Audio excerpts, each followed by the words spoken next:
Buenos días mi gente, mi nombre es Juan Echezábal, hoy es domingo 13 de julio del año 2025, un día como hoy, pero hace 31 años,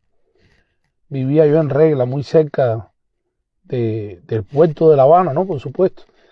y recuerdo como si fuera hoy, fíjese que estoy despierto desde las 4 de la mañana, porque después de 31 años todavía vienen a mi mente, ¿no? Los eventos que se desarrollaron aquel 13 de julio de 1994, en medio de los apagones, del hambre, de la miseria en la que el castrismo tenía condenado en aquel entonces, como lo tiene condenado hoy, con el más llamado periodo especial después de la caída del campo socialista, pues muchísima gente optaron por abandonar el país como única vía para escapar del castrismo que los estaba condenando a la miseria, al hambre, a los apagones, a todas las desgracias que vivimos en carne propia los cubanos que en aquel momento nos encontrábamos en la isla. Pues el 13 de julio del año 1994, un grupo de personas, la mayoría de Guanabacoa, familias casi todos, en el remolcador 13 de marzo, salieron por el puerto de La Habana. El jefe de los prácticos del puerto era el que iba piloteando la nave, era el que la había reparado porque ahí llevaba lo más preciado, sus hijos, sus nietos, su esposa, su familia, iban en ese viaje. Y fueron interceptados, aparentemente habían sido denunciados o chivateados y fueron interceptados a un pocas millas ahí de la salida del puerto de La Habana por los polargos. Los polargos eran los barcos prácticos del puerto de La Habana que estaban preparados para dar una respuesta, ¿no?, ante eventualidades como un incendio en un buque y cosas por el estilo, y tenían mangueras a presión para extinguir rápidamente un incendio. Pues todos esos polargos salieron al encuentro del remolcador, del viejo remolcador 13 de marzo, y lo comenzaron a chorrear, ¿no?, con chorros a presión, sin entender que ahí iban mujeres, niños, ancianos y seres humanos, ¿no?, que lo único que querían era escapar del castrismo opresor. Pues el Polargo 5, no bastándole los chorros aquellos que tambaleaban el barco, haciendo, ¿no?, peligrosamente que se pudiera hundir, lo invistió por detrás, y en ese embestimiento empezó a hacer agua el barco y rápidamente se ahogaron la mayoría de los ocupantes del barco. Murieron 41 personas, de ellos 10 niños, que le cegaron sus vidas en esa noche del 13 de julio de 1994. Pero ese no es el único crimen del castrismo. El castrismo nunca dijo nada, ni Fidel Castro y la dictadura se disculparon por ese abominable crimen. En el año 1980, en el río Canímal hicieron lo mismo también, hundieron un barco con personas a bordo, los ametrallaron, fueron ametrallados por orden en aquel momento del primer secretario del partido en Matanzas y por orden del ministro del Interior, que en aquel momento era Ramiro Valdés, y por supuesto por órdenes de Fidel y Raúl Castro. Pero los crímenes del castrismo no bastan ahí. En el año 93,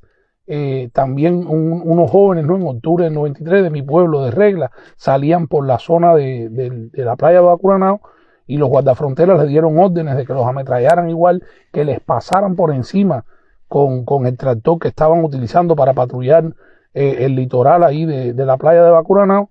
y fue otro crimen que también quedó sin castigo.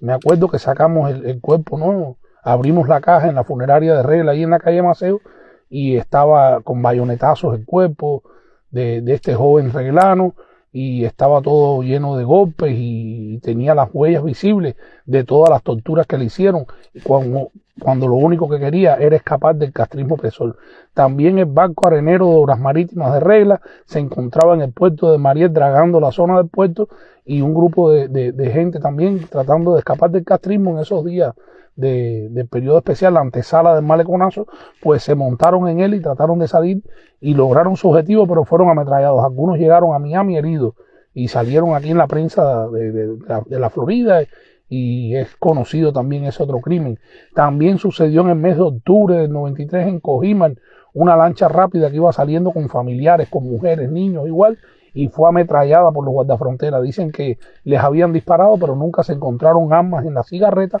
y simple y llanamente fue otro crimen abominable de la dictadura opresora castrista. A eso tenemos que sumarle los miles de cubanos que han muerto en el estrecho de la Florida tratando de escapar del castrismo opresor, los que han muerto en las selvas del Darién, los que han muerto en manos de los narcotraficantes y coyotes mexicanos, tratando también en la frontera con los Estados Unidos de cruzar hacia esta nación para poder realizar su sueño americano, escapando del castrismo genocida y opresor que jamás en la vida tendrá ninguna excusa para poder disculparse por tantos crímenes, por tantas muertes que pesan sobre sus espaldas. La única manera en que el castrismo pudiera resarcir el daño que le ha hecho a miles y miles de cubanos y a millones de cubanos que hemos tenido que sufrir el dolor de perder seres queridos tratando de escaparse del castrismo opresor es desapareciendo de la vida social, política, económica del pueblo cubano ese castrismo genocida, ese castrismo criminal que ha tenido el respaldo de organismos internacionales, de países que se erigen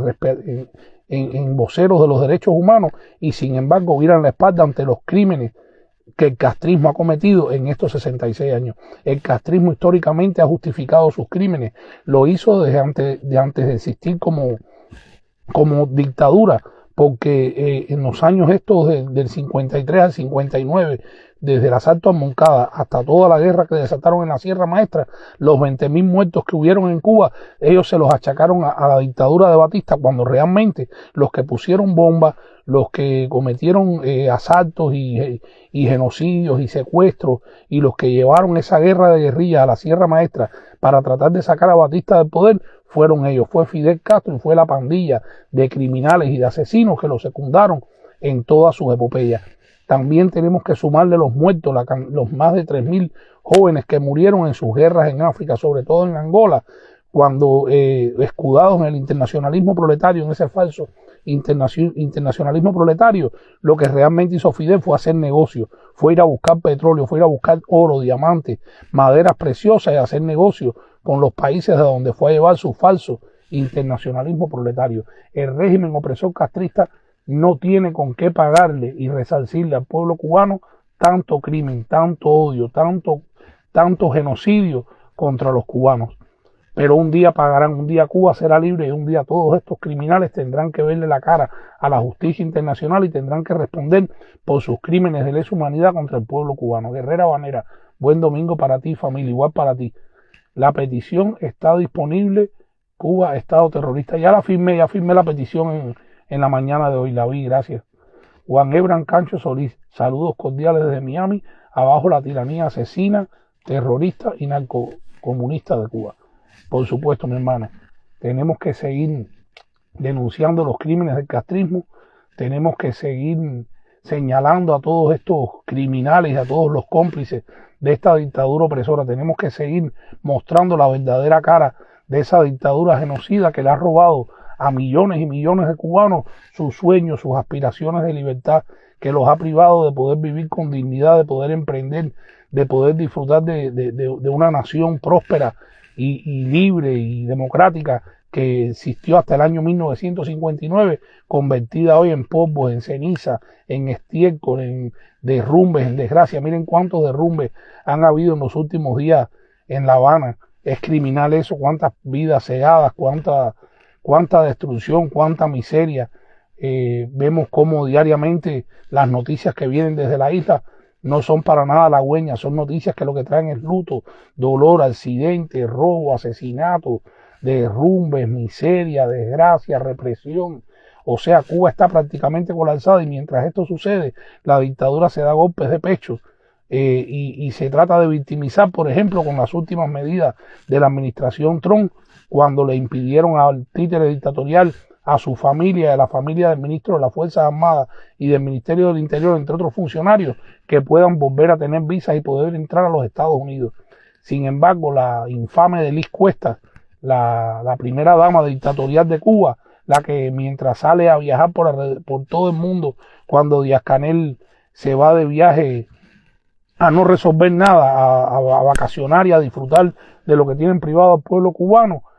cuando da sus recorridos por la isla, Liz Cuesta para nada lo acompaña. Sin embargo, ayer en su cuenta de X en las redes sociales sale riéndose y dice, ya él estuvo en Nueva York y recibió el calor del pueblo. ¿Cómo tú puedes recibir el calor de un país al que tú llamas imperialismo, un país al que tú odias y aborreces, de un país al que tú llamas enemigo, pero del que vives, porque están viviendo de los Estados Unidos infamemente? Entonces este discurso de doble moral del régimen opresor castrista los descarta a ellos mismos y los señala como lo infame y lo embusteros y lo criminales que son. Rafael Fuentes, es cierto, 2 amigos míos perdieron la vida trasladando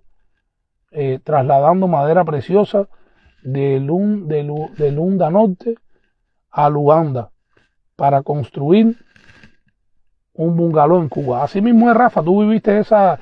situación, tú sabes, como el Yica, que él, ¿te acuerdas? Que era el candonguero de Ochoa, tenía negocios en las candongas de Angola y cómo traficaban marfil, oro, diamantes, hasta drogas, dólares, de todo. La historia está mal contada, pero un día podremos contar la verdadera historia de Cuba, y cuando contemos esta historia, el mundo conocerá la cruda y cruel realidad que ha soportado y ha vivido el pueblo cubano desde 1959 bajo la tiranía opresora castrista.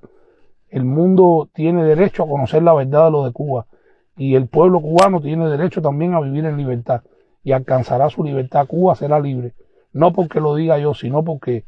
no hay mal que dure 100 años ni cuerpo que lo resista. María Rodríguez, hola, bendiciones para ti también, señores, y seguiremos desde la tijera sacando los cómplices del castrismo, seguiremos desde la tijera denunciando la miseria, la desgracia y todas las vicisitudes que está soportando el pueblo cubano bajo esa tiranía opresora, y lo haremos gracias a ustedes con la inmediatez y la veracidad que siempre nos ha caracterizado. Yo les deseo a todos un lindo inicio de semana. Hoy es domingo, hoy es día de iglesia, hoy es día de darle gracias a Dios por todas las bendiciones, por la salud, por la vida, por los seres queridos, por el hogar, por el pan de cada día en nuestra mesa, por podernos permitir a muchos cubanos hoy todavía vivir en libertad en esta gran nación que nos ha acogido como hijos adoptivos sin haber hecho nada por ella, sin haber luchado por la libertad de esta gran nación a la que tenemos que cuidar y proteger como el último faro y guía de la democracia y la libertad en el mundo.